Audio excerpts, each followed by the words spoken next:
But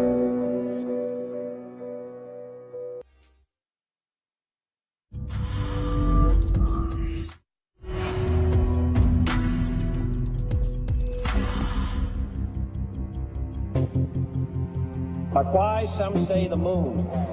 11, 10, 9. Why choose this as our goal? Sequence start.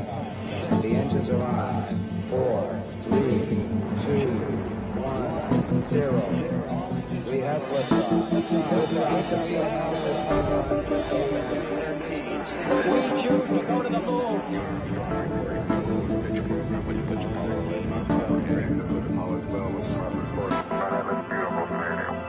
It has a dark beauty all its own. It's like much of the high desert of the United States.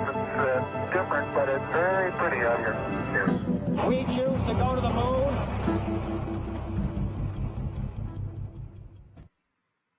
Hello and welcome to another episode of NASA Science Live, an opportunity for you to interact with NASA experts and have your questions answered live. My name is Joy Ung and I'm your host for today's show as we talk about some very exciting news. The opening of one of the last pristine moon samples from the Apollo lunar missions. If you have questions, send them in using the hashtag AskNASA on social media or wherever you're watching this show today. When Apollo astronauts began bringing back samples from the moon to Earth over 50 years ago, NASA chose to keep some samples unopened and untouched. So why was that? Well, NASA knew that science and technology would evolve. So they wanted future scientists to be able to study these unique samples using new tools and state-of-the-art laboratories. This became known as the Apollo Next Generation Sample Analysis, or the ANSA initiative. And this past Monday and Tuesday, the very last pristine core sample of the moon from the Apollo 17 mission was extracted from its vacuum-sealed tube in one of the cleanest laboratory facilities at NASA's Johnson Space Center, which is the hub for extraterrestrial samples. This process was months in the making, and today we have some very special guests to tell us all about it. I'm joined today by Dr. Juliana Gross, Deputy Apollo Curator, and Dr. Jacob Bleacher, NASA's Chief Exploration Scientist, who can tell us how data from this sample will inform future scientists and missions to the moon. Thank you so much for joining us today. Thank you so much for having us. It's a pleasure to be here. So, Juliana, you've been involved in this months-long process to open and extract this pristine sample from the moon. We're dying to know what that was like. Can you walk us through what these past few months have been like for you and your team? Of course, I'm happy to do that. The process actually started about 3 years ago, and it involves a lot of planning and developing and testing, and really was a collaboration between all sorts of different institutions that includes NASA and the European Space Agency, the University of New Mexico, Washington University in St. Louis, just to name a few. And so the sample we're talking about is actually a very special sample. It is the lower part of a double drive tube that the astronauts hammered into the ground on the lunar surface and that then filled with rocks and soil. And the lower part of this drive tube was sealed into a vacuum container. And because it comes from deep within the lunar surface, and it's very, very cold there, any potential gases and volatiles that are trapped down there get sealed into this vacuum container and then get preserved there. And so once that sample came back to Earth, it was placed in another vacuum container just to keep safe. And really all, and I'm just saying all, that we had to do is just to, figure out how to actually get the gas out of that container before we open it, because we didn't want that to just escape. And so ESA developed a piercing tool for us, and then the University of Washington in St. Louis, they developed a gas extraction manifold for this particular purpose. And so all of this, about 7 weeks ago, all the pieces came together, and they're now in our lab, and we tested them, and we were able to actually pierce the vacuum container and release all these gases that are trapped in there. And so you can see the manifold in the movie right here.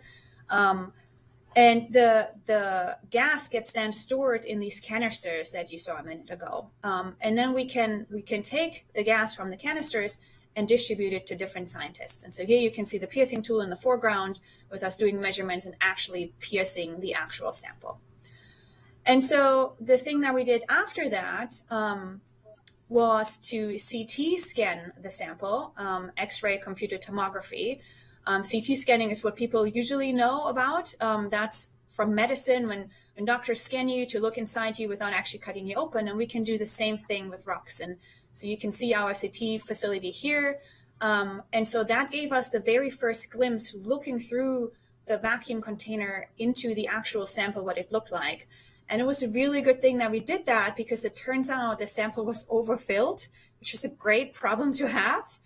But it made it really hard for us to extrude. So last week, Andrea Mosi and I spent all of that week to figure out a new way of how to open that sealed vacuum container and take the sample out carefully without losing any of this extra salt.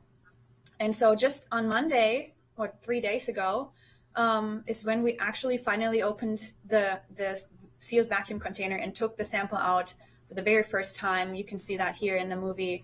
That's the very first glimpse that we got. And so that is the first time anybody has seen the sample since it was sealed on the moon 50 years ago. And so for us to be the first people to actually do this was extremely exciting and fun to do. So yeah, it has been a long 7 weeks, but it's totally worth it. Wow, that must be so exciting. And the process is just incredible. I bet most people at home thought you just twist a cap and open these tubes. I had no idea that there were so many different steps and that it was so involved. So Jake, these samples were collected on the moon nearly 50 years ago, and now NASA is planning to return to the lunar surface with the Artemis program. How will what we learn from this sample inform future human missions to the moon? Yeah, Joy, it's a really good question. First, I just want to say how super exciting this is. I mean, that's really cool to see that video Juliana was just showing. I mean, that soil hasn't been seen by anybody for 50 years, which is so cool. And now we're going to learn about it. So, this is really an extension of our lunar exploration, right? We went with Apollo and now we're going with Artemis, but we're going to a very different place. We're going to the South Pole of the moon. And in the South Pole, there are some locations because the sun is coming at a very oblique angle to the very bottom of the moon, that South Pole of the moon. There are some depressions, impact craters from where debris from space has hit the moon in the past and made a depression. We never see sunlight down there. And so these permanently shadowed regions, we call them PSRs, permanently shadowed regions, never see sunlight. And so water that maybe was delivered to the moon by comets or potentially from within the moon itself, that gets into one of these traps is stuck there. We call these cold traps. And so some of the samples that we hope to collect now in this mission, in the Artemis program, would, we hope, have volatiles with them. And so what we're hoping to learn from this Apollo sample is how well did the container trap all of that material, those gases that Juliana talked about, any volatiles from the moon, and whether or not anything leaked into that sample from here on Earth. Because that's really going to help inform us how to do this well when we go to the South Pole of the moon. And just like here on Earth, any job that you might do, it's a little bit easier if you have the right tools. So we want to make sure that we get the best samples from the South Pole of the moon so that scientists can study it, so we can understand the water cycle and whether or not the water could be used as a resource for our astronauts. But to do that right, we really need to design that right kind of tool, the tools to pick up the samples and the tools to contain the samples, preserve them, make sure we don't kind of get them contaminated with any of our gases from here on Earth or inside of our spacecraft. So it's really exciting not just to learn the science from this Apollo sample, but learn about the container that they put it into and how well it worked, how well it kept those gases in there. And you can almost kind of think about this as an Apollo sample, but it's almost like the first of the Artemis samples, right? We're just about to go, and here we are opening up a new rock for the moon. So it's really an exciting time for all of us. Juliana, you've just opened this pristine moon rock sample. What's next for you and your team? Okay, so there are a couple next steps. The first one we did on Tuesday is once the core gets pushed out of its tube, basically onto a table that has a mold so it can hold the core. And then we're scraping the very first millimeter off the surface very carefully, because that surface has been in contact with the core tube basically. And you can see me here in the video where I'm marking where we want to scrape the surface off. Yeah, here you can see it scraping. And we do this because we want to expose the pristine sample underneath that has never been in contact with any material basically from Earth. And so that cuts down on any potential contamination. Once that is done, so we finished that on Tuesday, at the very moment, we have researchers from the University of Hawaii in our lab, and they're going to do hyperspectral analysis on the core as it sits in the cabinet at the moment. And that means they're shining light on it, and then they're looking at the light that gets reflected off the core surface, and they analyze that light. And that gives us some indication of chemistry and how the chemistry might change from top to bottom of the core. And that can also be used for ground truthing any orbiters that we have going around the moon who look at reflected light from the lunar surface, which is sunlight. And so once that is done, next week, Monday, is when we start the very tedious process of really dissecting the core. And that means we're taking it apart bit by bit, every half centimeter, we're taking a sample, and then we're storing that in little containers. And we're doing that to preserve any potential layers that we can't really see with our eyes, and that then can be allocated to scientists. While we're doing this, we're creating a preliminary examination, and that means we're describing what grain sizes we see, what colors we see. We will remove larger rock fragments, and then we will CT scan them again to see the inside and the textures. And then we're creating this big catalog where people from all over the world then can look at it, and it's specifically really useful for researchers because then they can select the best sample possible to do their best science possible. And so that's the next couple of months for us, really. Well, that's really exciting. We have a lot of questions coming in online. If you have questions for our experts, send them in by commenting in the stream wherever you're watching, or by using the hashtag AskNASA on social media. So our first question is from Vegan in the Mirror on Reddit, and they ask, if you take a sample from the moon and close a container airtight, is it automatically vacuum sealed, or do you need to do something with it so it is vacuum sealed? And that's a very good question. I can quickly give some insights, and then maybe Jake can follow up on it. So when you take a container on the moon, which is basically vacuum because the moon doesn't have an atmosphere, and you just close it, like as tight as you can, you just screw the lid on. That doesn't really mean that it's airtight, because there might be grains, from the lunar surface that get attached in between. There could be little cracks or in between. And so once you return that to Earth, our atmosphere, which is so much more pressure than the vacuum that you have in the container, it can seep into this container through all of these little cracks and nooks and like little gaps, basically.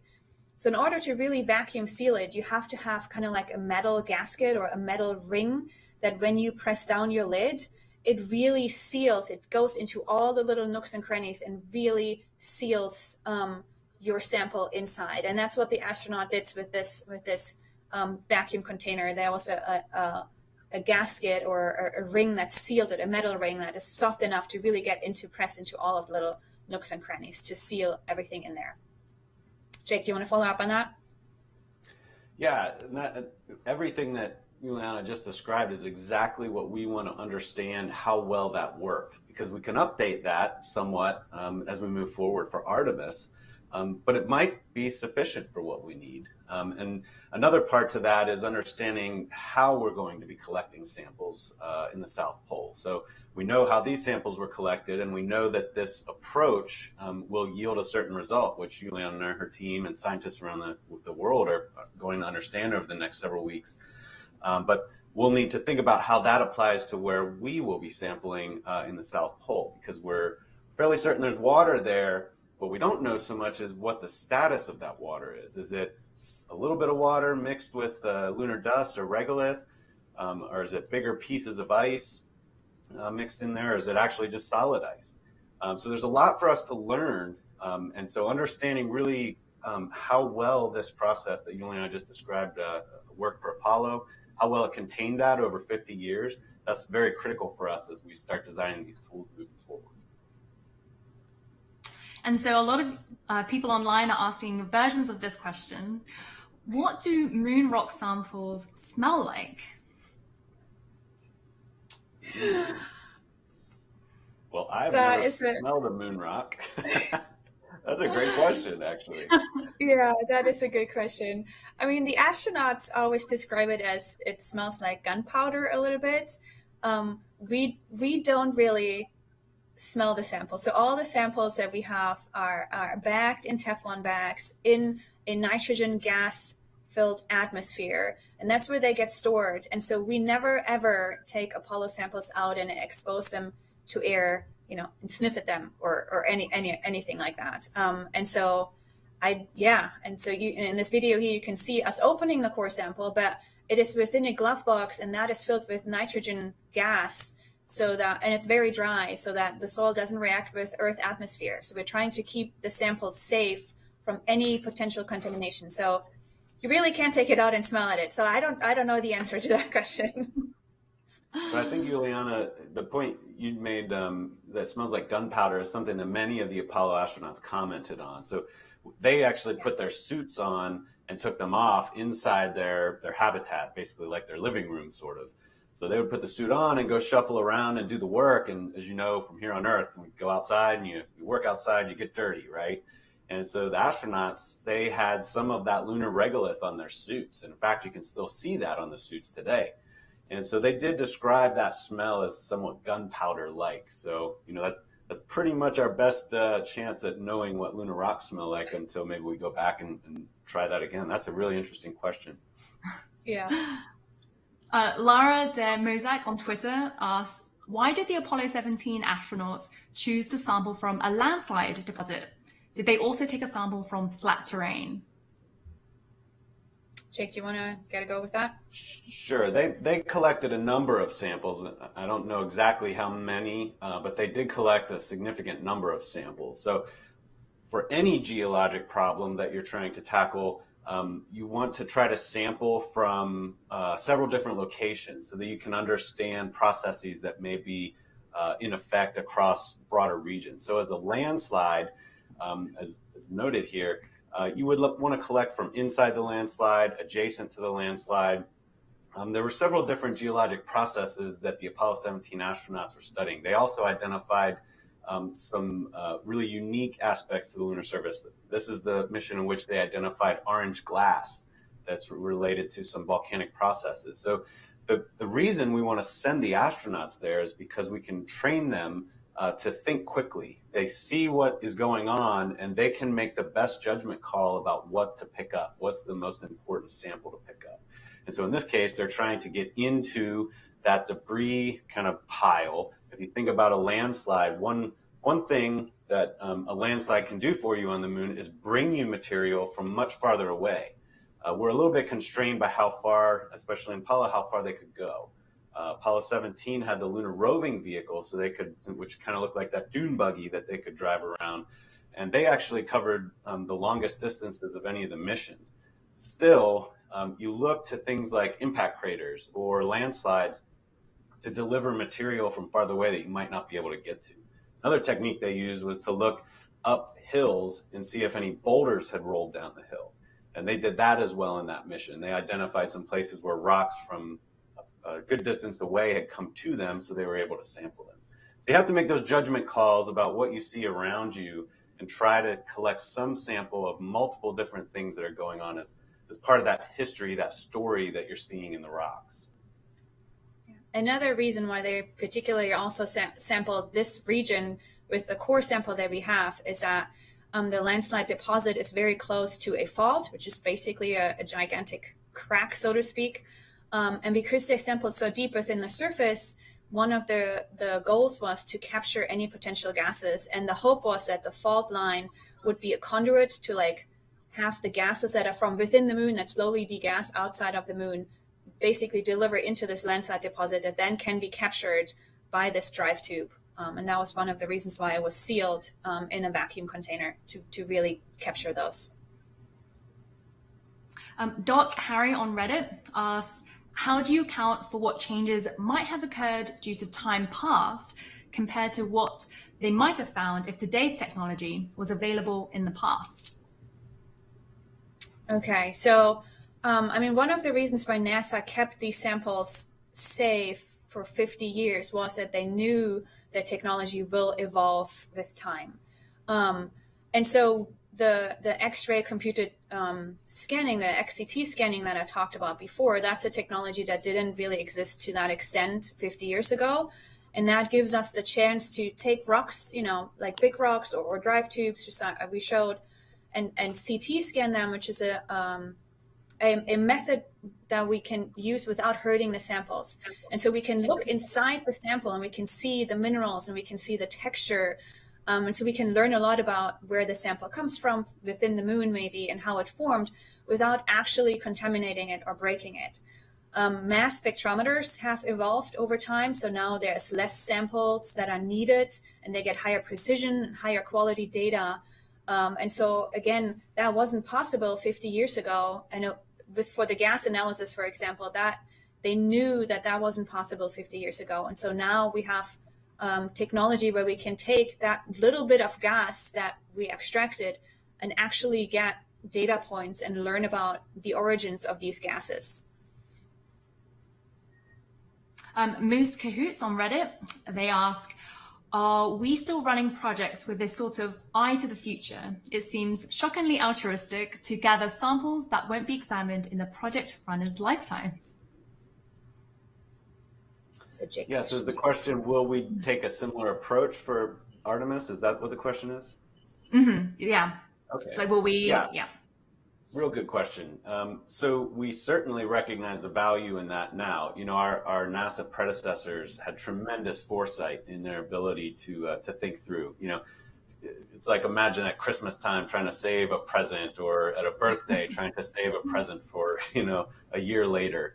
I know I certainly couldn't get my children to do that, but it's we will certainly approach it in a similar way. We'll try with the amount of material that we're able to bring home on these missions, do the best job we can now.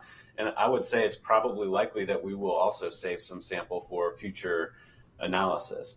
But there are also new techniques now that give us the capability of potentially doing some of the science without even opening the canisters. So as Juliana talked a little bit about, as techniques improve, it may be that we save some sample in containers, but we can still do some science without even opening them right now. So there's a number of different lines of thought on what we can do with this. I think that we will always have an eye towards preserving material for future analysis, while trying to do as much as we can right now with what we have. Conto Moore on Twitter asks, does the moon have a core? Yes, the answer is yes. The moon has a core. It is debated how large it is or how small it is, but it does have a core. So the moon is a planetary body, and it went through a process that is called differentiation. And that really means just layering based on density. So when the moon formed, it was fully molten once upon a time. And then all the heavy elements, they sink towards the center, like iron and nickel, and that forms the core. And then all the very light elements, they're lighter than the melt. They rise towards the surface, and they make the crust. And then all the minerals that are somewhere in between, they build the mantle. So the moon has layers, a core, a mantle, and a crust. And if it was orbiting the sun by itself, and had a nice clear orbit, then it would be potentially considered a planet. And so that's why we call it a planetary body, because it has layers just like Earth. And Speed of Light on Twitter asks, has there been any previous analysis of moon soil samples? And have you found anything surprising? Yes. Sure. The Apollo missions have sampled the surface in cores, but also with rake samples or just scooping up soils. That was an Apollo 11 or that, just took some samples just in case things didn't really work out well. And so those are a lot of soil samples. One of the big things that we learned from Apollo 11, looking at these soil samples, is that they found teeny white grains. They're called anorthosite grains. They're plagioclase grains. And so before Apollo 11, we really didn't understand how the moon formed. And with these grains, when they were discovered, the only way to explain their existence or their formation is that the moon at some point must have been fully molten. So gigantic magma ball in space. And the only way to do that is that you had to have a gigantic impact between two protoplanets that then made a lot of debris cloud. The inner part then formed Earth, and then the debris part that went around it coalesced to form the moon. And so if we hadn't looked at these soil samples, then, who knows what would have happened. But that sparked the idea of the giant impact and the magma ocean for the moon. Wow, that's amazing. amazing. Another really important thing that we've learned from lunar regolith is that it's, might be referred to it as lunar dust, but it's very different from dust here on Earth because there's no water flowing and no atmospheric water around the moon. And so that dust, that lunar dust, is very sharp. It's almost like small pieces of glass. So every time, every little circle you see on the moon is a place where a rock has hit the moon or something from space has hit the moon. So what happens is you get this process of kind of shocking and melting little batches of the lunar surface again, and then breaking them apart and shattering them. And that's what makes up that regolith, or that dust. And so learning that process has taught us a lot about how we're going to move forward with Artemis, because I mentioned earlier that the Apollo astronauts had a lot of dust on their suit. Well, you can imagine if dust was really irritating to your eyes and your lungs, which they did start to report on some of the later missions when they spent more time outside on extravehicular activities, or EVAs. We've learned that maybe we try to keep that dust out as much as we can. So that's really helping inform the way we move forward. And it tells us a lot about the processes that have affected what we see on the moon today. Yeah, a really, really cool thing about lunar soil is that, as Jake said, because there's no water or wind or atmosphere that interacts with it, the lunar surface has been preserved since its formation, basically. And so you can think of it as a museum for planetary science. So everything that had happened over 4.5 billion years ago is recorded in that lunar soil. And so you can think of the lunar soil as being an archive that contains all the knowledge, the solar system climate, how the sun output might have changed over time, what materials have bombarded the surface that most likely also hit the Earth. And so all of that knowledge is stored in the lunar soil, and all we have to do is learn how to read this archive correctly, which is not easy. So Taylor on Twitter asks, did NASA come up with a better way to collect moon rock samples for Artemis as compared to Apollo? Yeah, so we have certainly learned a lot about how to collect samples, but we'll probably still use some of the tried and tested approaches that Apollo did. Rakes are still really good at kind of sieving through the regolith, the lunar dust, to pick up small bits that could be used to, for instance, get the date of the rock, how old it is since the event that helped create that rock. We will probably still use hammers if we see bigger pieces of rock to try to break off a smaller piece. There are things like tongs that maybe help us pick something up that's kind of harder to get to or harder to reach. And we're certainly going to continue to use things like drive tubes, like the sample that we're talking about today from Apollo. These are all, fundamental techniques for how to collect samples. I think what we'll see is little changes to it. The head that picks up the sample might articulate slightly differently, or might not articulate if we found that it was difficult, or it got kind of caught up and gets dust in the gears or anything like that. So I think what you will see is kind of a refinement to the way we collect samples until we get into some of these really dark places where we think we will find larger amounts of water. And really, we're going to have to learn what that environment is actually like. How cold is it? I mentioned earlier, we don't actually know what the makeup of the water is inside there. And there's probably other volatiles mixed in, some that aren't so good for us to maybe have around us or be exposed to. So we're going to have to learn a lot about that environment before we can probably determine exactly how we want to collect those kinds of samples. We also are going to have to learn, and this sample from Apollo will help us, how to contain them, but we also have to think about how to transport them. So if we want to get a piece of ice from the moon back here to our colleagues at the Johnson Space Center, we have to have a whole system that keeps it cold. And it might be that the first few we try to bring back don't stay cold enough. And just like the sample we're talking about, it may melt or vaporize into gas, and we would have that gas trapped inside the container because of what we're learning from Apollo. But ultimately, we'd really love to give the scientists a piece of, honest to goodness lunar ice, because that's what they tell us they really want to get to. So we got to learn how to do that. This is a whole process. This really is fundamental exploration in the truest sense. We're going to a place we've never been, and we're going to do things we've never done before. And so every bit of science and technology demonstration that we've done, starting with Apollo on to now, is critical in understanding how to do that. I mean, we really are standing on the shoulders of giants who started this process for us, and we're just continuing along that path. So we have a question from Holly Hughes on YouTube who asks, why do we need to bring a moon rock to Earth? What exactly do you hope to find? I mean, I can take a first crack at that.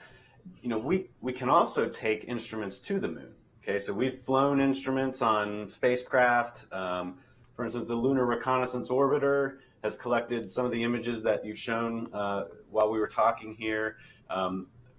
Other nations have sent spacecraft as well to collect data. We can take those instruments to the surface. Apollo took instruments as well to the surface. The problem is you can't take like the really best cutting edge type of thing, the thing that really makes the good detailed analysis. The reason we save these samples until just now to open up, some of these measurements are done by instruments that are big. They're, sometimes, a whole room is where you put that instrument just to make a measurement of a tiny little piece of lunar material.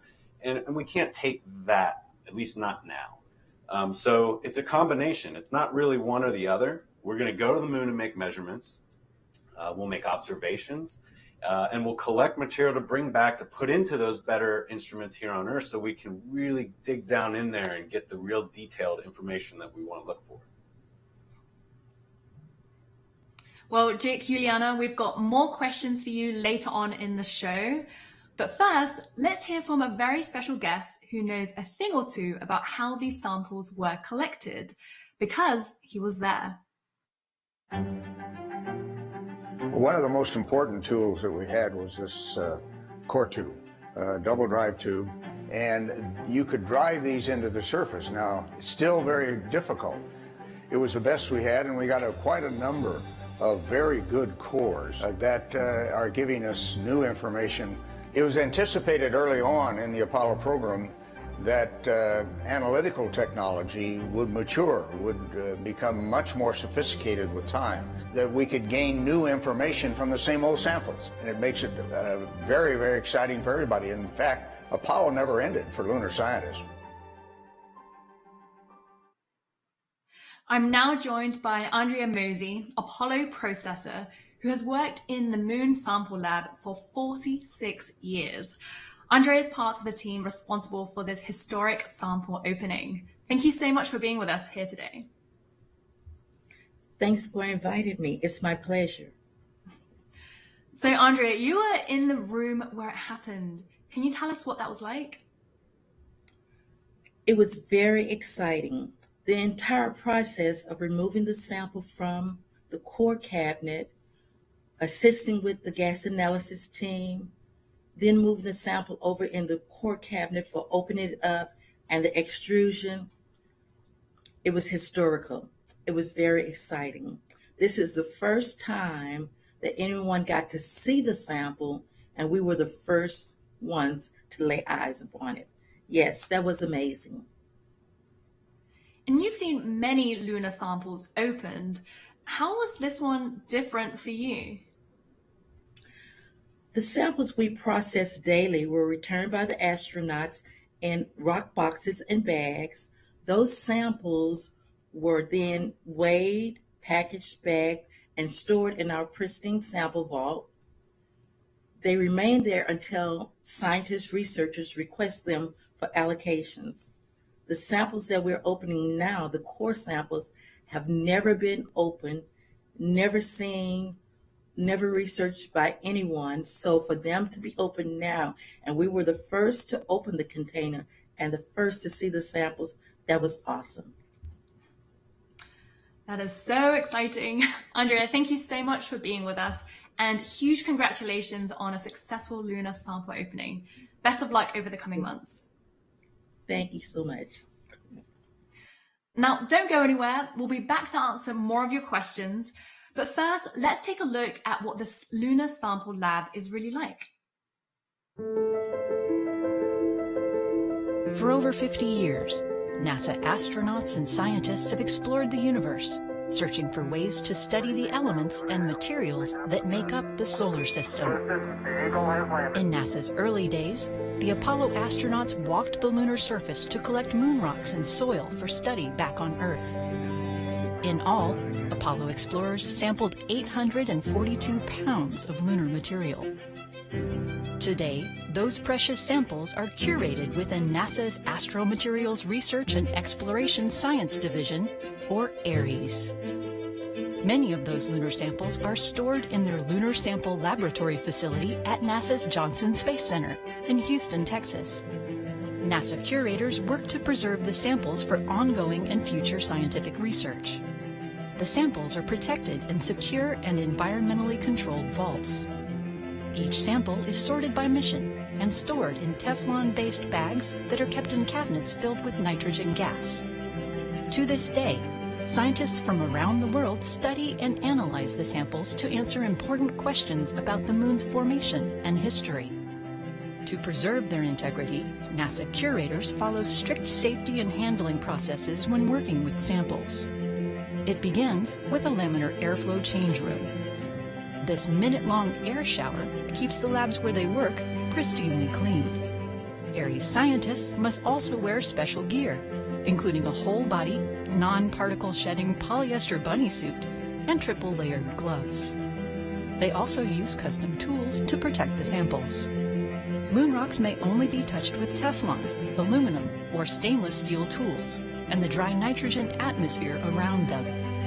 This allows curators to carefully examine samples while maintaining their original condition. This process ensures the samples are not contaminated or destroyed and can be used to produce scientifically accurate results.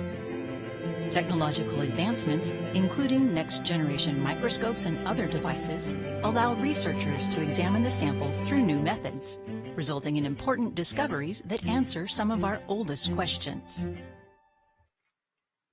We have a lot of questions coming in online. If you have questions for our experts, send them in by commenting in the stream wherever you're watching or by using the hashtag AskNASA on social media. So let's dig in. Baseboy Logos on YouTube asks, are there plans to bring back more lunar samples with the Starship Human Landing System or Artemis programs? Well, the Artemis program absolutely has objectives associated with bringing back samples. And the way that we're doing the missions now is working with our commercial partners to build many of the key elements. So the SpaceX Starship that was referred to in the question is one of the parts of the pathway that's going to get us to the surface for Artemis 3. So it's going to be able to transport our astronauts from a lunar orbit where our Space Launch System and Orion spacecraft will deliver the astronauts. So they'll go into a lunar orbit and then they'll get on board with the SpaceX lander. And then they'll go to the surface, they'll do their work, and then that will bring them back up to lunar orbit. So it's a critical piece of the pathway. And I mentioned earlier how these samples are going to go through a pathway to get them back here to Earth. And so each part of that pathway is critical. And every part of it is working with a different partner out there in our commercial community. So it really is an exciting time to be thinking about sending our astronauts there, bringing them home with rocks from the moon. I mean, it's a really cool process, and we're really looking forward to all the collaboration we have with so many different partners. Rezius on Twitter asks, why were the samples sealed for 50 years? Okay, so the samples were sealed because NASA had the good foresight. They knew that technology will evolve with time. They knew that we will come up with more questions that we didn't even know how to ask or why to ask in the past. And so the more we learn about the moon and the moon-Earth formation, since they have a shared formation history, the more questions we can ask, and the more technology gets evolved, the more detailed of questions we can ask to really, extract the information that are stored in these samples. And NASA knew that 50 years ago, and so that's why they kept a subset of samples sealed and safe, so that future generations of lunar scientists get a chance to look at samples that haven't been opened before and that haven't been contaminated to any degree. And so that was really great. And yeah. Arthur on Twitter asks, what is it like to touch a moon rock? That's a really great question. So we don't really touch the moon rocks when we work with them because our hands are gloved. So in the movies you have seen that we're wearing these bunny suits, right? And then we have gloves on, and then you work with the samples inside a glove box. So you're sticking your hands inside these big black gloves that you see here in the movie right now. And so when you handle these samples, you can't really feel them. You can, and the samples are back themselves, in Teflon themselves. And so you can maybe feel the weight and how heavy it is, but you can't, really touch them with your bare hands because we don't want to contaminate the samples. Our hands are dirty no matter how well you wash them. There are always particles and organics on it. And so we don't want to contaminate the samples with any of that because researchers might actually look at potential organic building blocks that might have been existed on the lunar surface. And so we really try very hard to keep the samples as protected from us as possible. And that's why nobody, grabs them and take them out of the cabinet and holds in their hand. That's just not what we do. Jordan on Twitter asks, how many lunar samples does NASA hope to collect with the Artemis missions? Well, we think about it more in a sense of how much mass we can bring back. Because you have to remember, we're launching off of the surface of the moon with rockets. And depending on how that vehicle is designed, it can carry a certain amount of mass. And in fact, that's why we are trying to work with multiple different partners, because we want to see what kind of creative solutions they have to launching mass off the surface. So the objectives that we have on any given mission. Yeah, all the samples are also very different. So if you think about it, the astronauts can pick up big chunks of rocks, or they can take core samples that, just like we talked about, today here. They can take scrapes of the surface. And so it really is driven by what kind of science question you want to answer, and that will also drive what type of samples to collect. And then, as Jake explained, how much mass you want for those samples. And so there's a lot of discussion going on between all sorts of different groups and scientists and engineers, and yeah. Hopefully we'll bring back lots. Yes. I think we all agree on that. Adesh on Twitter asks, doesn't the oxygen and nitrogen in our atmosphere react with the samples when they're opened from the vacuum container? That's a very good question. And the answer is yes. If we would take the vacuum container and just pop the lid open here, it would totally interact and react. And there's also water in our atmosphere, so that would interact. And that's why we don't do that. We have these special cabinets in the Apollo lab, and they're filled with nitrogen atmosphere. So it's just nitrogen, which is inert, so it doesn't like to react with anything. And so that's why we open the vacuum sealed containers in there, so that it cannot react with anything and it stays as pristine as possible. Yeah, you can see me brushing off some of the excess soil away there. And so that's the very, very first picture that was ever taken from this particular core once we had it open. That was on Monday this week. So So Max on YouTube asks, was this sample soil? Is it like soil on Earth? And did it contain rocks or any other organic matter? That's a very good question. So part of the ANGSA program is to look at the soil, and we call it soil, which I guess is not quite correct. On Earth, soil, the word soil is meant for dirt that has organic material in it. We don't really have that on the moon. The correct term would be regolith, which is like the finely pulverized layer of the lunar surface, basically. And within the ANGSA team, there are people that look at the organic compounds or organic building blocks, so to speak, and whether they can detect any in this lunar soil. That's very, very hard to do because the moon doesn't have an atmosphere, and so the solar radiation is basically sterilizing everything. And there's always the chance of that we are contaminating the sample potentially, even if we try to have it in a very pristine environment with nitrogen atmosphere. And so this particular study from ANGSA is very important for these researchers to look at what they can find. And so when we're sending them samples from this particular core, we're also sending them something that's called a witness foil. And so when we open the sample, we are also opening a baked out aluminum foil that sits in the cabinet that could collect any potential contamination that comes from Earth, basically. And so then they can compare the organics that they find on the foil to the organic compounds they find in the lunar soil, and then really understand whether what they're seeing is actually from the moon or what they're seeing is from Earth that got in the cabinet somehow. Debbie Schultz on Facebook asks, has any of the moon dust been exposed to Earth's atmosphere? And if so, does it change? I'm sorry, I kind of broke up there. Can you say the question again? Yeah, of course. Has any of the moon dust been exposed to Earth's atmosphere? And if so, does it change?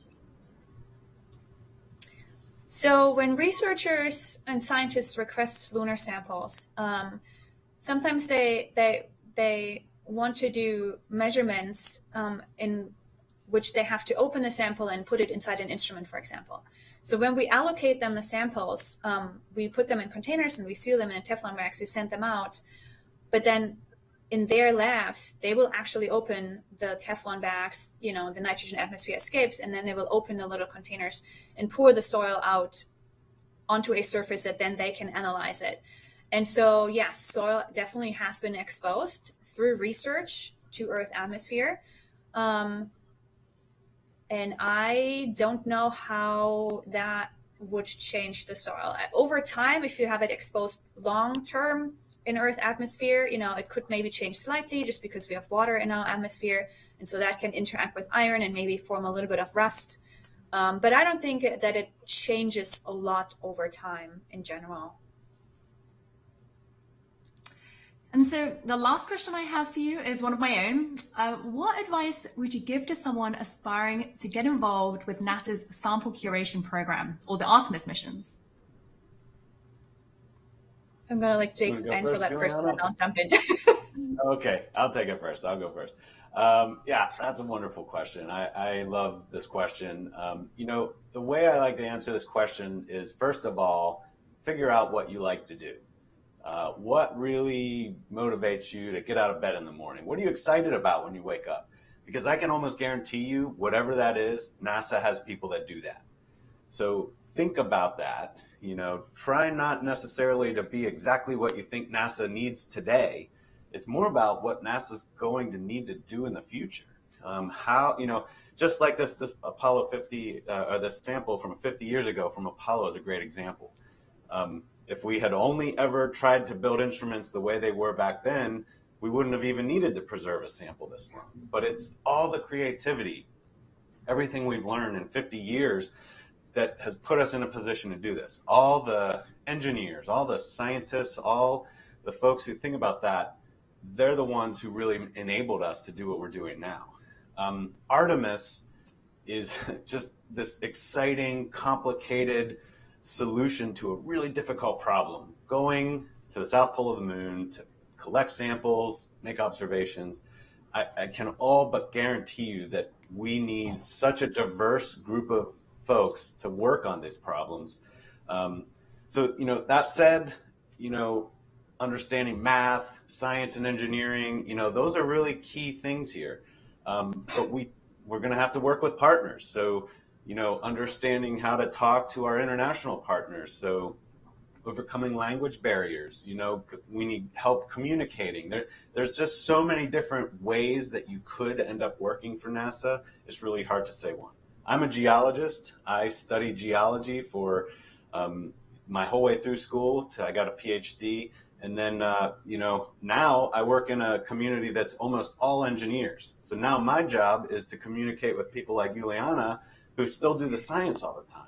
And, so you never know where your path is going to lead. So find something you really like and start learning how that fits into or maybe solves a problem down the road for us, because that's what we really need.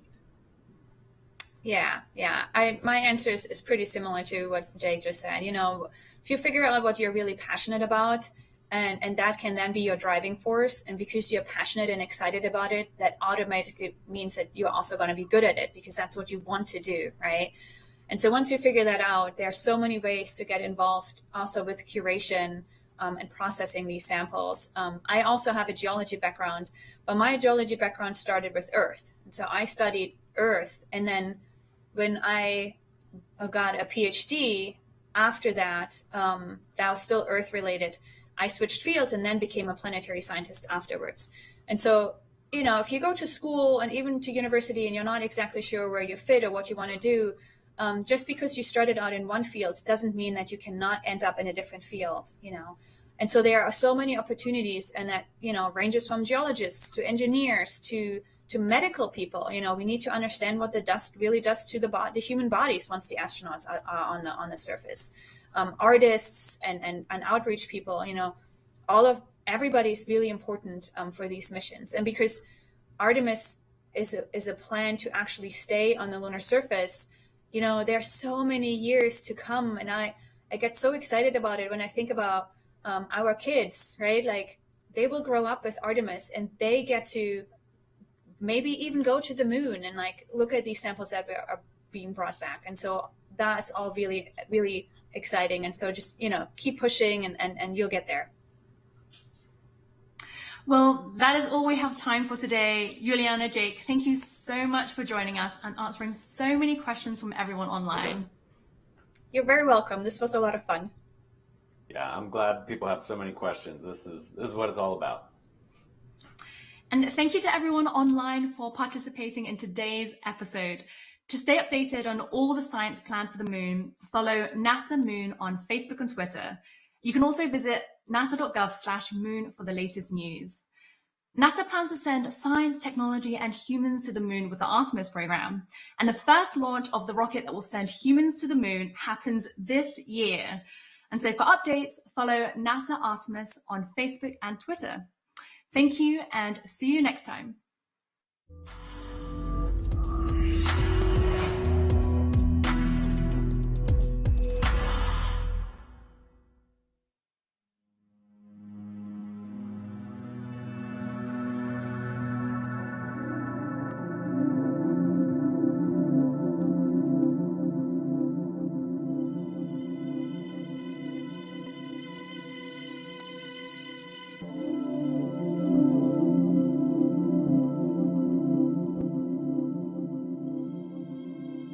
I have a feather, in my right hand a hammer.